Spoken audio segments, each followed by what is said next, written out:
Welcome to the Yoga Therapy Hour. Today we have a very special woman, a woman who knows who she is, who is grounded in her authenticity, who's willing to speak her truth and just come and be the woman she's meant to be. Sweta Vikram is here for the podcast today. And for me, this was a very special discussion. We had talked about the topic of grief.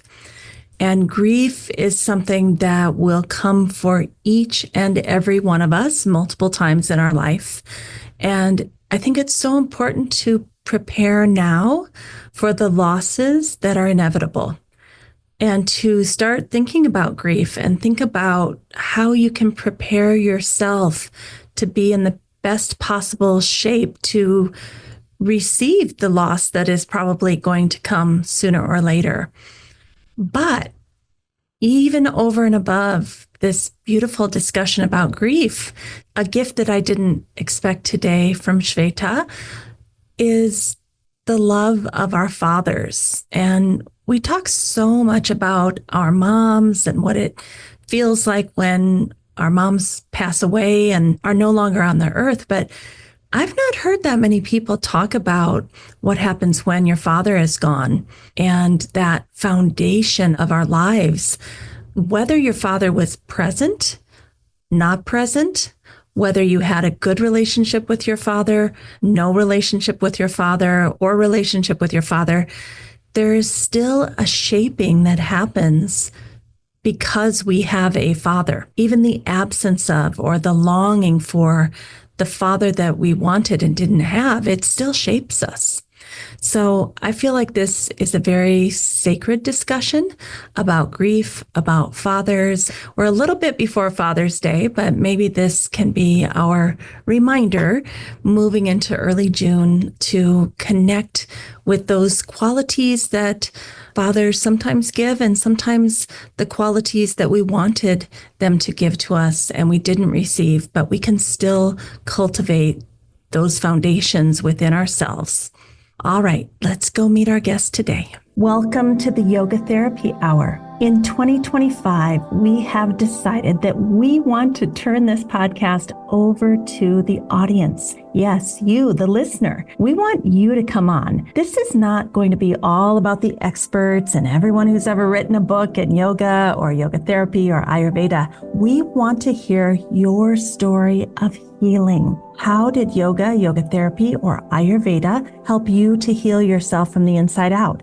And that's not to say that we can't also use Western allopathic medicine, but there's something different about yoga and how it helps us to heal. And I would love for you to be a guest to come on the podcast. You can contact me and we will get you set up. So the entire year of 2025, we are looking for stories of people like you. It's your time to shine. Come join us and be a guest on the Yoga Therapy Hour podcast.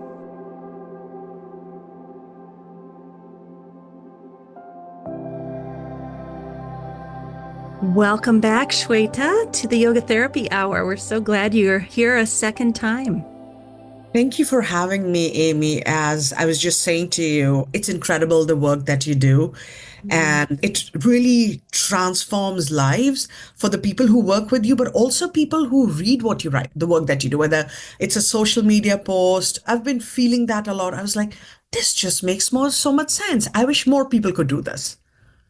So I'm You know, glad to be back. I just want to give a little plug for marketing because so many yoga people tell me that they don't like to do marketing and they feel like, oh, why do I have to do that? And I think it's just sharing our hearts and our minds and the ideas that are running through us. And that's how I think of it. Like, let's just share the goodness that's within us. And I know you do that too. I see that in many of your posts. It's just always this sweetness and purity and some profound food for thought for the day. So I don't know if you'd call that marketing or if you just call that sharing. I think it's both and storytelling because I feel when we look at yoga, Ayurveda, all of these beautiful sciences of healing, these sutras and conversations are thousands of years old. How do we make it accessible and available to people living in the modern day. Not everybody's had like this transformation in the journey or an upheaval because of which they want to sit with Patanjali or Charak Samhita, right? They just might be new and curious. And I think with the conversations you and I have through our words, through our stories, through the work that we do, we can make it more accessible to everyone, depending, no matter what stage they are at in their life, period. Yeah. I think that's what I love about you. Like I see you on these like morning talk shows and like talking to regular people about the things that could seem esoteric, but you put it in such common sense language so that even someone who's never heard of yoga or Ayurveda could be like, oh, what is she talking about? I can have some hot water with lemon in the morning. Okay, I can try that. Or let the sun come into my eyes for 10 minutes in the morning. These Ayurvedic principles that are so simple. They are, and they changed my life. So I only talk about things either that have worked for my client, and Ayurveda is very customized, but also yoga therapy is customized. Things that have impacted me, things that have helped my clients. And I think even though we are individuals, we are all connected through the universe, through this largest consciousness. I had a mentor who once said to me, by not sharing these stories on social media, you are doing a disservice because someone who might be looking for help in that moment, like the example that you shared of drinking warm water in the morning or sun in the eyes, and some things that you share are about like the dysregulated nervous system, because I see that a lot in my clients, right? So when you share that information and I'm reading that, I might not be using it directly, but I'm sharing that with someone else and then asking them to look you up. Because I was like, this is not coming from me. This is coming from so and so person. Look them up. So I think that information exchange is also how we heal. And it also makes you realize, oh, I'm not the only one. Sometimes we are the educator, sometimes we are ourselves healing. And in sharing stories, you realize even though the world we live in, it just feels so isolated on some days, stories connect us together and bring us together as this Kula community. Absolutely. So, Shweta, you have a story of healing. You've been on a journey, maybe several journeys, but take us back to this latest round of healing and what was happening for you, just so we can kind of understand that even yoga therapists, even Ayurvedic practitioners, we get ill too. We have troubles. We have, stressful lives. We forget to take care of ourselves in serving so many people. So, what was going on for you when you had this latest round of healing? Flashback to May 2023. We get a call that my dad is not well. We just been to India in April and he was okay. And next we get a call, my father-in-law is not okay. So all the children in different parts of the world get on a plane, get there. And in those 16 hours, my dad is in the ICU, my father-in-law is in the ICU, and my mom-in-law is like, don't go to the hospital because if her husband, my father-in-law, if he saw us there, he would know something is serious with my dad. And they were good friends. And we didn't tell my dad that my father-in-law was sick. And so they both passed away within 2 days of each other, a day shy of my mom's ninth death anniversary. Uh, It Can was, we just yeah. stop there for a moment? Oh my gosh. And this was in the middle of COVID, yes? So yeah, COVID officially ended, I believe, in 2023 May, and according to World Health Organization, and our lives, my life, especially because I was very close to my father, just changed. I wouldn't say a new person, a different person, because part of me has come to life, but a part of me is dead. And I'll just never be that same person again. I had noticed that on your posts. It's funny that we started off with the social media post. I had noticed your post that included your father just seemed like they had this deep, deep well of unconditional love and sweetness. And I think a lot of times we talk about losing our mothers, which is also a very, very difficult thing and completely changes us. But not as many people talk about losing their fathers. And I'm so close to my father. You obviously were. Can you just talk about the relationship with your father or just relationships with fathers in general? Absolutely. This is not coming from me, no credit, but I was talking to somebody and they said, like, fathers are the foundation, but mothers are the roof. in a family. And I thought that was so beautiful because when I lost my mother 9 years prior to losing dad, I felt that like the roof above our head was gone. We could do anything and there was no one reining us in, so to speak, right? Because dads or men are more creatures of convenience. And I know I'm hugely stereotyping, but I've been on this planet a long time to realize that's a survival mode. And women are more driven by, did you do this? Did you do that? My mom, like tomorrow is Holi, which is the Hindu festival of colors, and it's also my new year. If my mom were around by today, we would have checked with each other what the menu was. And oftentimes, Amy, she and I were in sync. We were cooking the same things, and so He with was mom, in India and you were and in. she was in India and I was here. Or if I was sick, she immediately knew she would call. Like it was instinctive. And now I am that person. If something is going off, not just with my brother or my husband, even with my mom-in-law or my close friends, I just know something. So it's like that was the relationship with her, which was more traditional mother-daughter. But my dad was my buddy. And what I mean by that was, growing up in an Indian home, South Asian home, most kids were told, become a doctor, become a lawyer. My dad was, become a good human being, be happy. He was like, yes, you need to do academically well because you're from a culture where people do academically well and your jobs are dependent on that. But he was like, 10% of your income, no matter what you make, should go towards betterment of the society. He was like, always choose your happiness over external validation. It's not like he told me how to do it, but the seeds were sowed. And, he was an engineer by day because bills needed to be paid, but he was also a poet. So he introduced me to writing. He introduced me to banned books. We would read together. He was also an activist. He was part of Rotary. He was the Rotary president of the city he lived in. So it was just a very well-rounded upbringing. But at the same time, respect was important. He was like, just because we are friendly and that evolved over a period of time doesn't mean respect goes away.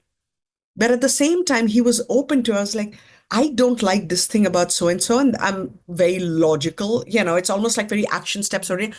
These are the 5 reasons. And it wasn't like, oh, they're older than you, so you do this.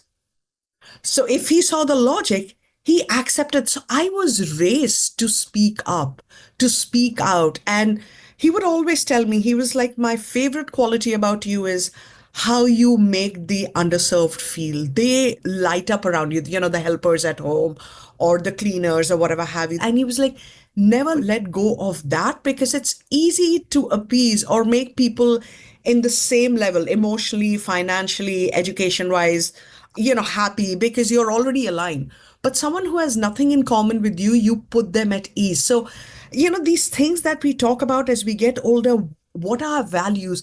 My dad was talking to me about them when I was a little girl. It wasn't driven by money, it wasn't driven by academics. While it was, he was like, be realistic. You need to be financially independent.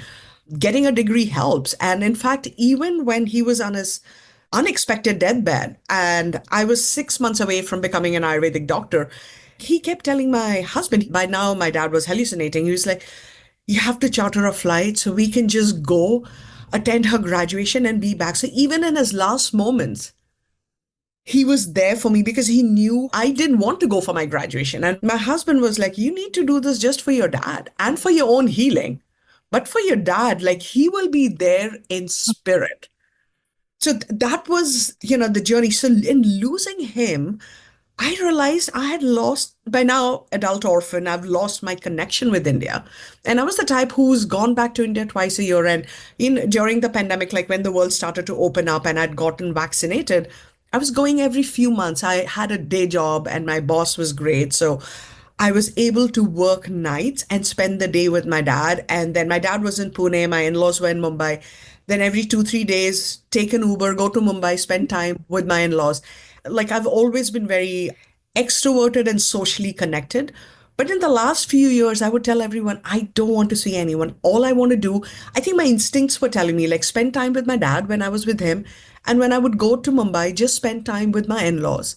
And I'm so grateful I made those choices because as a writer, as a storyteller, I have words. People start forgetting what were their loved ones about. For me, stories is how I've kept them alive. I was joking with my husband, I have more pictures of your dad than you do, or pictures of your parents. And they would be like, stop taking pictures. I was like, no. I don't have enough pictures of my mom. So I take pictures of everyone. So the healing was also these moments and memories to go back, but also building healthier boundaries, realizing where I need to catch my own BS, how am I responsible for my own suffering. When my mom died 9 years prior to that, it was all fingers were pointing at others. You did wrong, you did this, you did this. Like I was also younger and angrier and stuck in the anger phase of my grief. With my dad and my father-in-law's passing, I was disappointed in people. I guess I didn't want to see what the real world is about. People are nice, but everybody's so focused on themselves that you'll be disappointed. So I think the work was cutting those cords of expectations, but also I was raised to overextend and overdeliver. I just didn't know how to do normal levels of service. It was always above and beyond. So also catching myself like, oh, this is going to be a process in my healing. Like it's not instinctive to me. And boundaries don't mean to be filled with anger or resentment. It's just saying, it just doesn't work for me. And doesn't mean things end. They are transforming. And if you're not nourishing me, in all probability, I'm not nourishing you.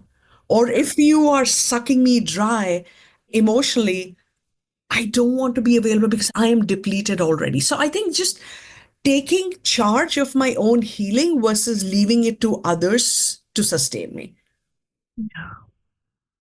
All right, I have to go back to a few things before we get to the healing moment that were so Please. precious to hear. First of all, your father sounded so progressive, telling you to make your own money, make sure you're cared for, get your education, as well as be happy, you know, be a good person, take care of others. I mean, you got the jackpot, I think. I did. And may I share a brag moment? Like, to Yeah. think, like, for a lot of parents, I mean, it's different today, but I've been married for 25 plus years and got married very young. And everyone had this opinion about who does what around the house. My dad was the only one who was like, no, you both have chosen to move here and start your lives. You both need to do like be mutually interdependent, not codependent. So that was such a profound thing. And also at the same time, my brother lives in Singapore and I just have one sibling. He's older than I am. And so when they had the first baby, my father offered to my sister-in-law, and she was very close to him as well, the grandkids. He was just so lovable. I know I'm biased, but he just was that person. And he said to my sister-in-law, he was like, between you and I, your career is at that starting point. I will take a step back and take a hiatus from my work if I need to. If Yeah. you don't want to take a break from your job, don't have to. Your mom-in-law and I will move to Singapore for a few months and help you out. For her to just hear that was Yeah. just incredible. I just got a little chill down my back, literally, like, whoa, that is a gift to offer. Yes. And just to know you not always receive and accept what's being offered to us, but when someone just says that with sincerity, not for the sake of saying, but he meant every word of it, it just makes you feel so loved and anchored. Like, God forbid something happens, we have Right. him. And I think that's what has been missing from my life after losing him. Where is that anchor? Right. Where's that place? Like I say that to my husband, my Tesla recharge is gone. Where do I go and recharge myself? For anyone else, I'm not going to be a priority. Yes, for my husband, but he also lost his father. So I don't want me to become his responsibility. We're there for each other, but he's not my parent, he's my partner. So I say there's no place in the world where I say, I just need to come and people will put their life on hold. And that's a very sacred parent-child relationship. I don't think children do that for the parents either, for the most part. So I think just that sense of space is gone. And then Amy, I went back to India last May. I went to Singapore to see my brother, but then I went to Mumbai to see my mom-in-law before the first year death anniversaries. And it was when I landed, when we just going to land in Mumbai and they give you the immigration form and I had to put down the address. For the first time in 20 plus years, I couldn't use my dad's address. And that's when I really bawled. So healing and grief, they go hand in hand. And just when you think, I'm going to be okay, I had mentally prepared myself. I was like, oh my God, I'm so not okay. People here look like my parents, but they are not mine. And when I would land, I would obviously call my dad, message him, and then he would annoy me. He's like, where are you? Where have you reached? Where is this? Where is that? And he would be at the airport. And that Yeah. was the other thing. I'm like, There is no one waiting at the airport for me. Yeah, sure, my friends might show up or a You're cousin gonna might. make me cry, Shweta. Oh my God. That's not the intention, but I think a lot of people might be navigating this and they might think it's so petty when I'm complaining about the airport. And I'm like, when my mom passed away, she was a beautiful woman and she loved her single malt just as much as she loved her saris. My parents would show up to the airport and my mother had talcum powder in her neck. That was the thing. She wore a sari, there was talcum powder, and they would always bring a bouquet, whether that's when my brother and his family or my husband and I, there was always a bouquet. So when mom passed away, dad would bring the bouquets. And I told him, don't do that. It feels like you're trying to carry on the tradition, but you look so bored with the flowers. Don't do that. She'll give you a nod from up there, like it's okay. And his thing was, dad loved cappuccino. So whether you're at the airport, whether he's receiving you, picking you up, or dropping you off, he's like, first get a cappuccino. So when I landed in Mumbai, I took those 30 minutes and, I was updating my mom-in-law, I'm getting into an Uber and all of that. But I got a cappuccino because I'm like, it's not the big things, it's the small things you miss. Like, for who will put their life on hold for me? And I was talking to a very close friend and she was like, I'm there, you land, you come. I said, and see, that's the point. Between the time I leave and I land, something could happen in your family. And obviously, you have to focus on that. You can't put your unit on hold for me. And that's what I talk about when I talk about the grief, where I have a semester break. I teach at a college, and I'm like, my first thing, oh, I'll go to dad. And I was like, oh, I can't go to dad's. I have to go to a yoga retreat to pamper myself. Anywhere else I go, I'm thinking of others. So it's in these small things that you realize where your grief becomes raw, where is my identity? So who am I to India? Who's India to me? It's the land of my ancestors, but I've grown up between India, North Africa, and the US, and I've spent more than half my life here. So home is here. So what is India to me? And I might not have the answers. But I want that relationship. And when people tell me your dad would like that, I say, you don't know that. Don't say things like that. I know my dad better than most people. So don't make proclamations on his behalf or for anybody else who's grieving. Your parents would want you to. We all know our parents, no matter the relationship you had with them. So don't speak on someone's behalf because that is very triggering. Yeah. I mean, so many things that you've said. I recently moved across the country to be with my parents in their older age, and I talk to my dad every night. And even though we're only 20 minutes away, we still call. I love And that. I think what I want to ask you, because it's something I'm really struggling with, he's been unwell at times. And where are we going to go when we can't call dad every night? Where are we going to go to have that feeling of safety and home? What are the options after our parents are gone? So this will sound hard, and it is hard, and this might sound a little abrasive, but I really want everyone to hurt before they heal because you really understand what the world is. So what I mean by that is, my parents were givers, and that's my brother, my husband, and I, we all are. And I'm realizing these terms really matter now because I was trying to understand what is the normal to me isn't to others, because when you're a giver, you give. And so you'll turn to people who you thought were part of your support circle. 50% of there will be there for you. The other 50% will ghost you because they have their life or they're uncomfortable around grief. Somebody who was my generation is gone. I don't need to really focus on the younger generation.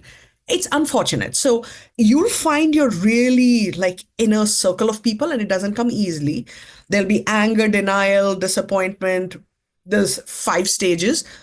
But then eventually you have to turn to yourself. And I had this conversation with my husband and I said, I say this with love. We all have to be responsible for ourselves because relationships end, people die, people move, all of that happens.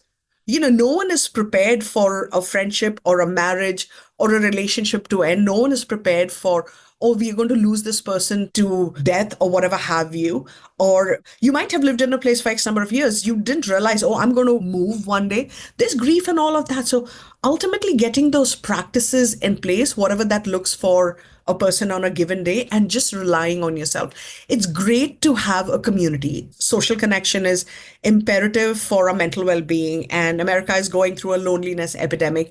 Yes, to all of that. But unless we really connect with ourselves, we are giving too much control to people. Like I said, for a very long time, I was so sad and upset that how many people I felt had taken advantage. But then after dad's 1 year death anniversary, I've been doing a lot of deep work, energy healing. It was like, no, no, no, no, no.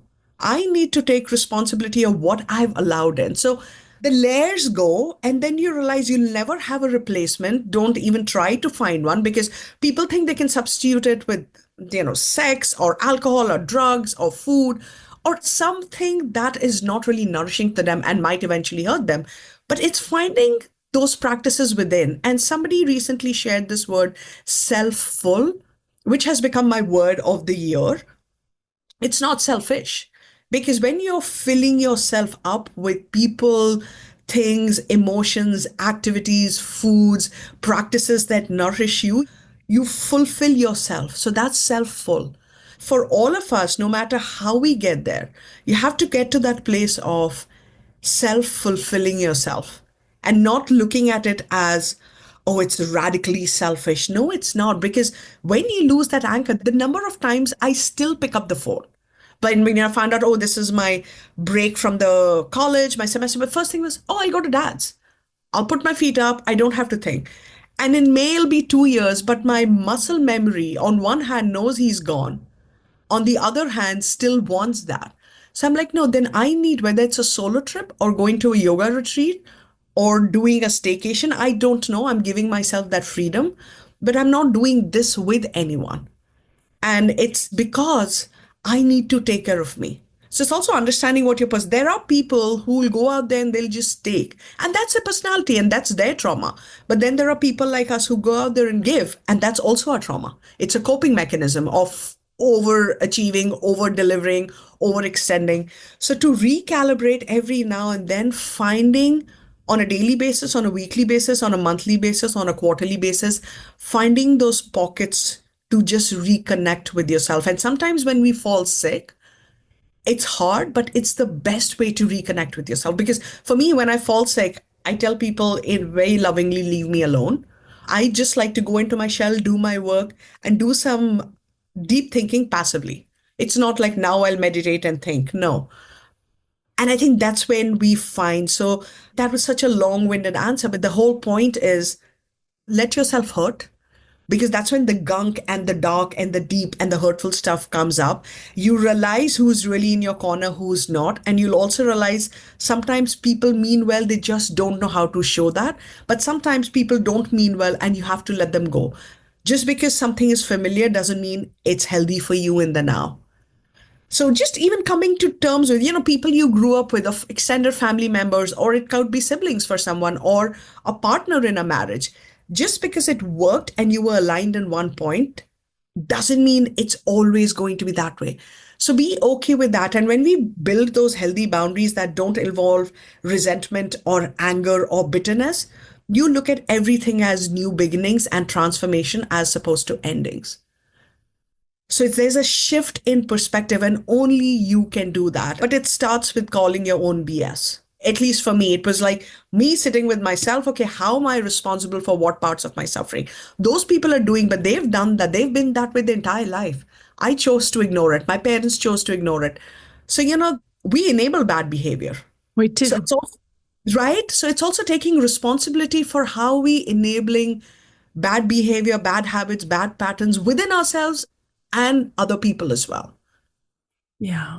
My name is Amy Wheeler. I'm the host of the Yoga Therapy Hour, but also the creator of a mobile app that's based on the gunas of yoga and Ayurveda. It's the first of a kind, and we'd love for you to try it for free. The app is called The Optimal State, and it tracks the state of your gunas, and then it gives you therapeutic interventions. Now we're starting to add Dharma talks as well as Yoga Nidra. And we think these are wonderful ways that you can do some self-care and take care of yourself on a regular basis. So come join us, the Optimal State app. We'd love to see you over there too. So all that you just said, but at the end of the road, you have you. I mean, it sounds so harsh that the coming home, the feeling of safety that we had with our parents, if we had a good relationship with them, now it's in us. 100%.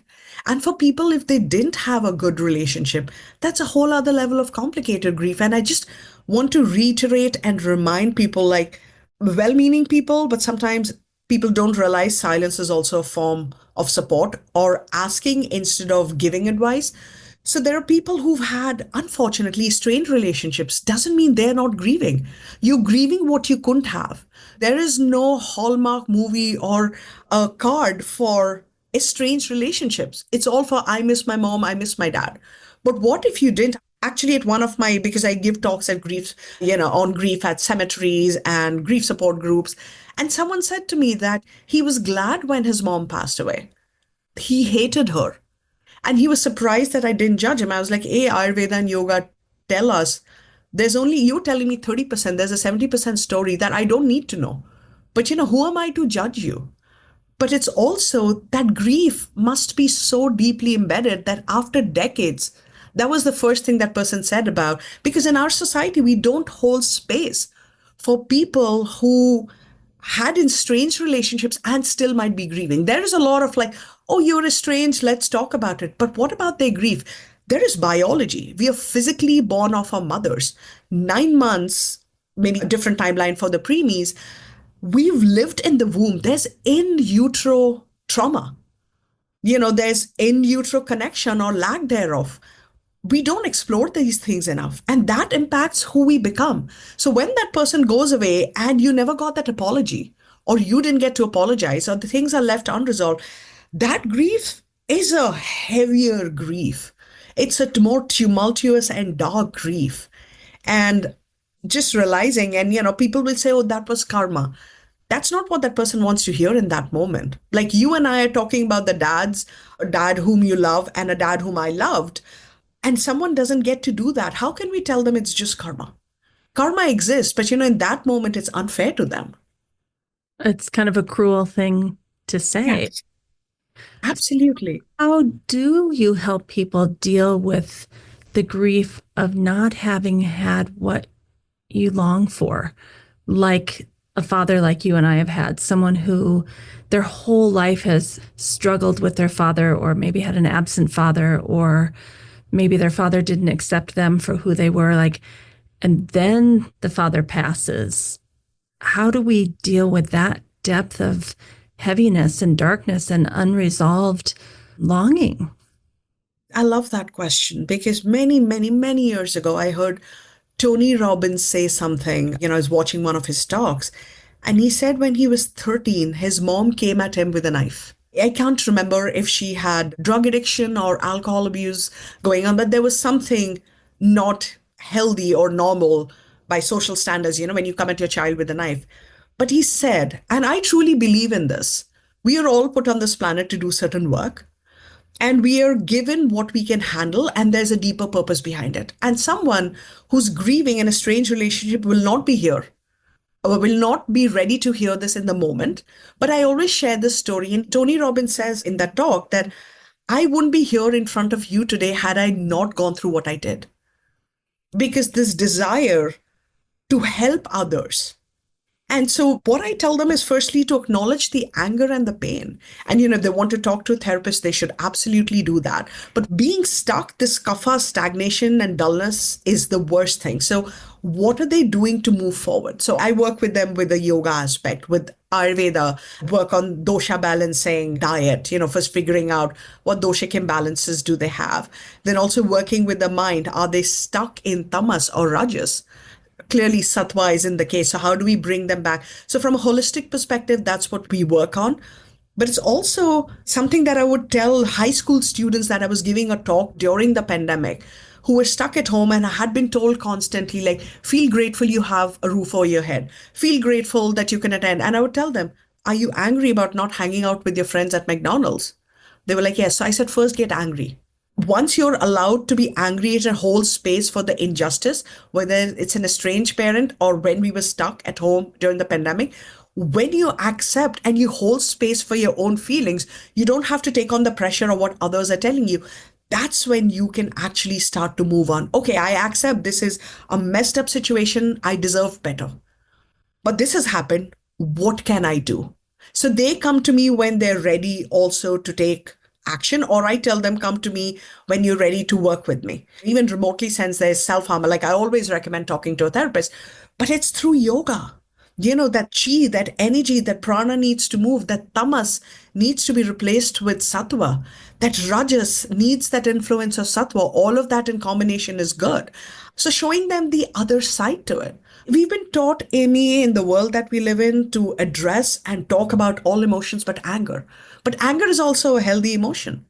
Unless we're hurting ourselves or somebody else, it just needs to be explored and not judged. It's the way we tell people that kid is too talkative, that kid is too hyper. A child who is a high vata child will dance around the classroom. There you go. Change your narrative. A child who is kapha imbalanced doesn't want to move. No, they're not dull. We need to shift their kapha around. That child who's a typical student like me, front bench, asks a lot of questions, they'll burn out. So don't encourage that, like academically, you're so bright. No, ask them to find joy, which is what my dad did. I am always in pursuit of joy. So it's just showing people no one is perfect. We are all imbalanced, we are all broken, but we can function beautifully with all that we bring to the table, and all of our lives and our presence matters. I love the approach of the gunas that we see in Ayurveda and yoga therapy and yoga because there isn't a judgment about the child dancing around or the child who is more sedentary or the child who's in the front of the class asking all the questions. It's not a judgment. It's just saying when it goes too far in that direction, how can we gently pull it back to the state of balance? And, that even goes with diagnosis. Like, it's okay to know the diagnosis, and people can go to a psychologist or a medical doctor, but there's so much we can do to bring people back towards that balance, even if we aren't aware of the diagnosis and we're working with the gunas, as you say. Yeah. And it's so subtle.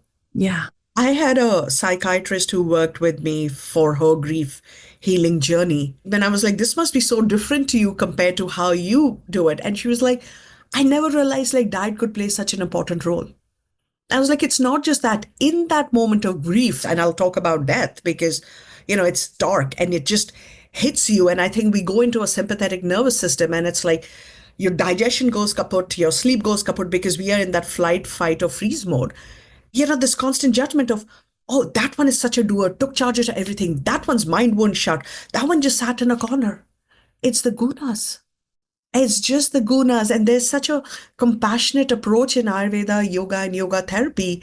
When we approach people as beings, as opposed to you have this disease, so it's like that Oprah thing, you get a car, so now you get this medication, you get this label. The minute I said gunas, my voice softened because I feel like the judgment is out the room. You're not labeling me. You're not putting things into my record. All we're just saying is, yeah, maybe you already had this imbalance. This is your constitution, so you will lean towards that imbalance. It happened in the season, which also aggravates what your constitution is. Hello, simple things. And doesn't mean it happens overnight. You have to do the work. But it's how do we restore and come back to that place of healthy balance for each individual. You're preaching to the choir.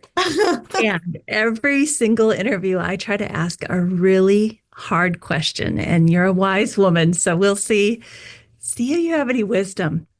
Over many years, I've been teaching these teachings exactly as you're describing today. And a couple of years ago, I have had someone say to me, Amy, this is filled with hierarchy. There are people who will never be able to get to sattva.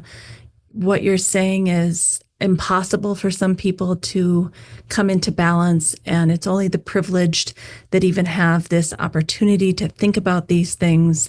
And, basically saying that telling people to move gently towards sattva is a bad thing.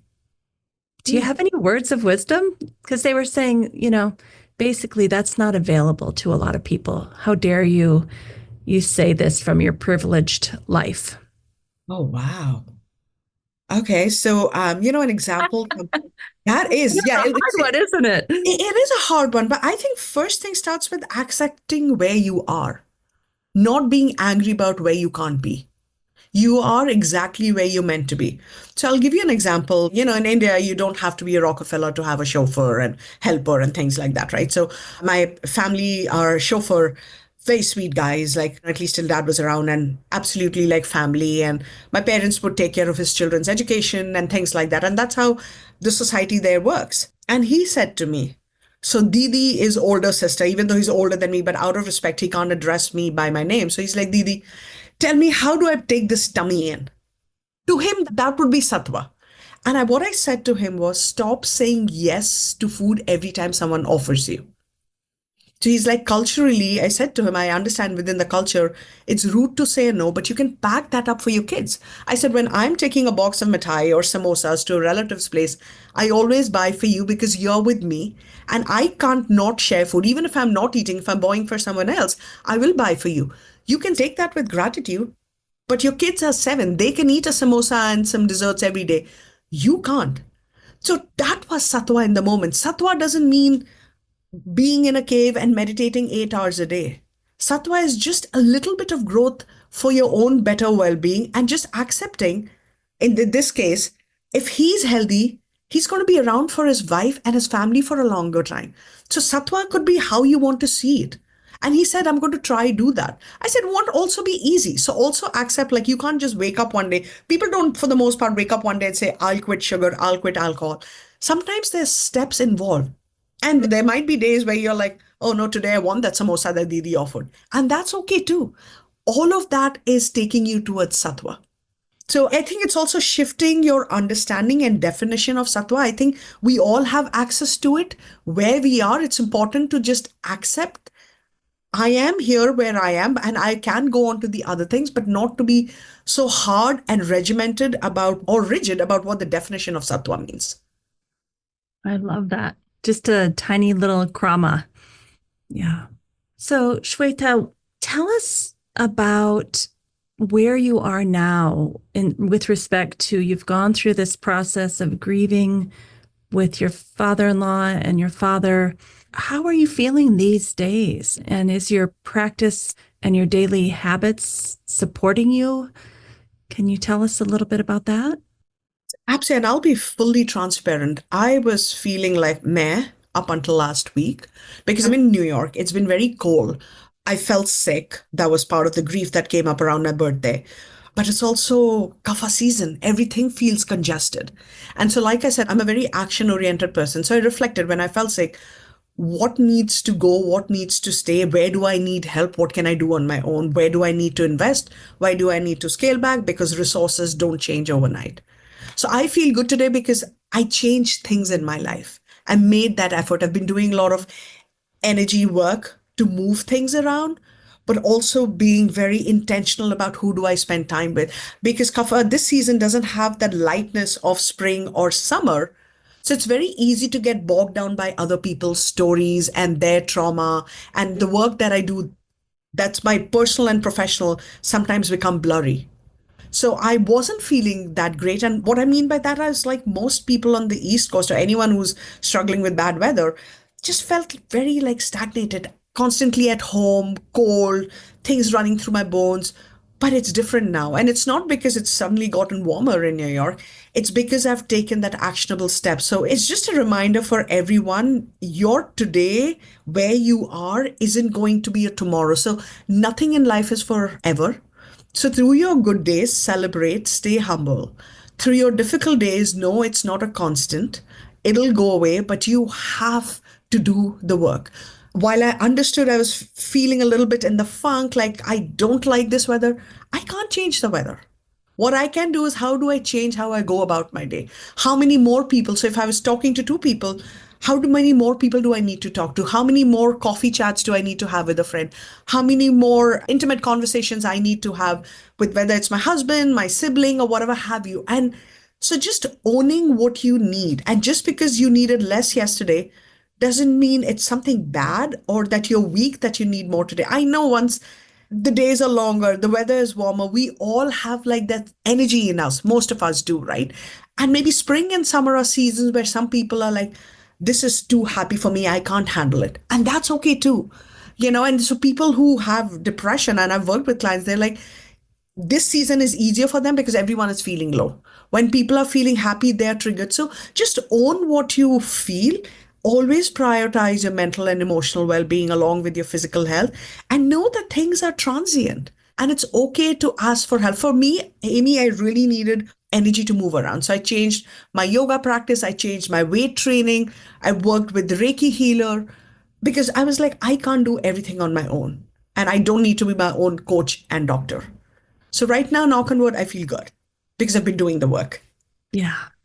And that awareness that I'm kind of starting to feel off is the first step to realizing, oh, I have the self empowerment to figure out what to do about it and take on new habits like changing up your exercise routine, changing up the foods that you're choosing, the people you're hanging out with, the hot water in the morning, the sun in the eyes, you know? Even when it's super cold and it's raining, I will still step out of our apartment to get that fresh. There's something about fresh air that shifts your perspective. Because again, like remember, the kapha qualities, they're dull, they're stagnant, they don't let you move. So the mind also gets constricted and stubborn. The minute you move, we're inviting vata in, right? And you get that fresh air. And so it's helping you rejuvenate and replenish. Yeah, absolutely. So, Shweta, what do you have coming up? Do you have workshops? Do you do one on one work? Is there a place we can reach you? So my website would be the best place, shwetavikram.com. This is the book that I wrote, which came out in 2024. It has 108 tips for anyone navigating grief. Simple tips because the last thing we need is something pedantic when you're going through that phase on how to handle grief. I do one on one Ayurvedic coaching. I also do one on one grief coaching using Ayurveda and yoga. I'm also a trauma informed yoga teacher. So I work with survivors of domestic violence and sexual assault.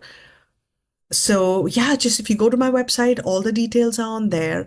It's been just so nice talking to you, Amy.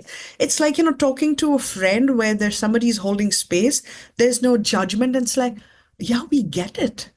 Because very often conversations about people on the other side, like, how anchored they are. But most of us, I don't think anyone is that anchored. I'm telling you, like last week, I felt like, oh, this funk is coming up. And I was like, no, then do something about it. No one can pull you out of it. It sucks and it's really sad that I can't go back to my dad's, but that's my reality. I can grieve that, but I have to be also practical about how do I take care of me. Absolutely. And I just want to pull up your website. We have these podcasts kind of on audio podcast, but a little bit later we turn them into videos on YouTube. So if you go to your website, SWETAVIKRAM, you'll see the homepage, but I've also brought up your book. It's called The Loss That Binds Us. And as you said, 108 tips on coping with grief and loss. And I just want to say none of us are going to escape grief and loss. And there's no better time to start providing that foundation for yourself because as you experienced, it was probably very shocking to lose your two beloved fathers suddenly. Like we can start to build the well within now for these things that will come to all of us eventually. Absolutely. And I noticed the difference 9 years apart between losing mom and dad. And I feel unanchored that he's gone, but I was very rooted during that process of his passing, what he needed, shuttling between two ICUs, two cities, two funerals, all of that. And it's through the practices. And anyone can do it because these practices are accessible and available to everyone, no matter where you are in life, emotionally, financially, physically, geographically, environmentally, like literally, because all of these practices start from within and they start with self care and self awareness. Beautifully said.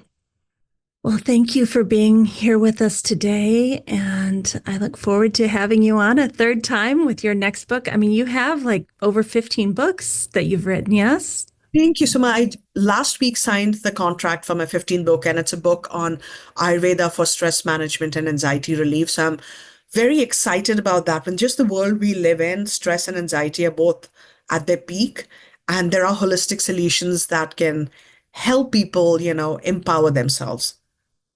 Congratulations, number Thank you. 15. It's flowing out of you. Thank you. All right. Well, thank you so much for being here, and we'll be together soon, I'm sure. I look forward to it. Be well, Amy. I am so grateful for this conversation that we had today. I'm feeling a little tender. Many of you know I have such a close relationship with my dad, and just hearing Shweta talk about that loss has made me a little emotional. And I also want to acknowledge all the people who didn't have the dad they deserved. And that is a trauma. That is such a difficulty that is rarely acknowledged.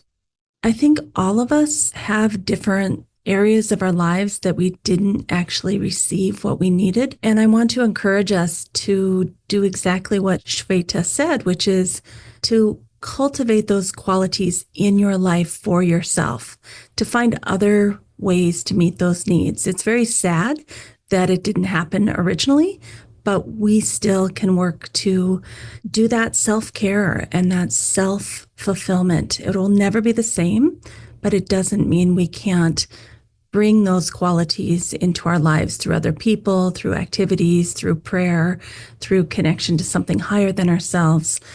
We can still find that safe place within ourselves.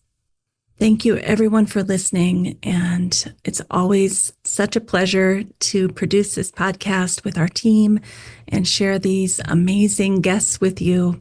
And we'll see you next week.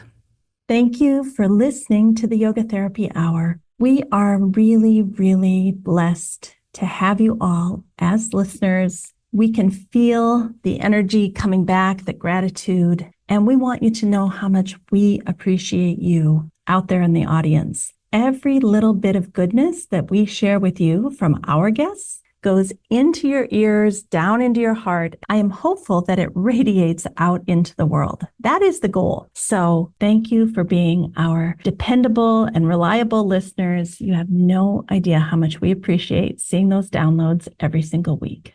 Thank you for listening to the Yoga Therapy Hour. We wish you a wonderful week. We hope that somehow, in a small way, we've contributed to your well-being so that you can go out and share that well-being with others. That's what life is all about, bringing in the goodness through you and then shining it out to the world.